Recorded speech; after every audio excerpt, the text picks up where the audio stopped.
En ville de Goma, toujours dans le secteur de la santé, pour parler de cette formation du personnel soignant des hôpitaux généraux de référence des zones de santé de Lubero et Mabalako, qui ont donc bénéficié d'une formation. Elle a été axée, cette formation, sur la prévention, la démarche diagnostique, la prise en charge de la fistule, y compris l'anesthésie et réanimation. Formation exécutée par l'organisation Il Africa et financée par le Fonds social de la République démocratique du Congo. Retrouve pour ce faire Mao Zigabé. Durant 3 mois, les prestataires des hôpitaux généraux des références des Mabalako et Lubero dans les grands nord du Nord Kivu ont été formés à Goma pour la bonne prise en charge de la femme lors de l'accouchement.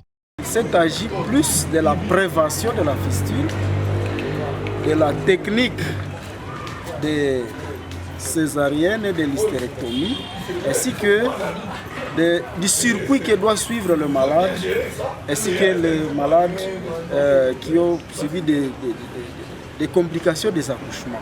Nous avons enseigné comment faire une bonne technique de rachi-anesthésie, comment faire une bonne technique d'anesthésie générale, mais comment aussi ils peuvent gérer les complications. Parce que les complications peuvent arriver, il faut être aussi à mesure de les gérer. C'est comme ça que nous avons introduit une notion de réanimation. L'occasion pour le participant de saluer à juste titre l'initiative de l'organisation Il Africa pour cette formation qui va aider le personnel soignant de réduire les complications liées pendant et après les accouchements dans ces zones de santé.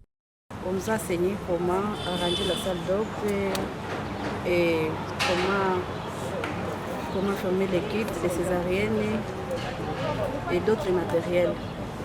Comment servir les médecins et rendre la salle d'op propre et lutter contre les infections per et post-opératoires.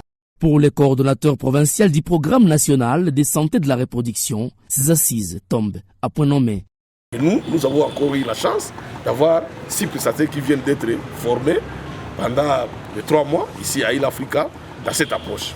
Et donc c'est vraiment une approche sanitaire qui va aider la femme dans la prévention de la fistule, mais aussi qui va aider aussi la femme quand il s'agit vraiment d'une bonne indication de la césarienne, que la césarienne soit faite dans les meilleures conditions avec une main experte dont les prestataires qui viennent d'être formés.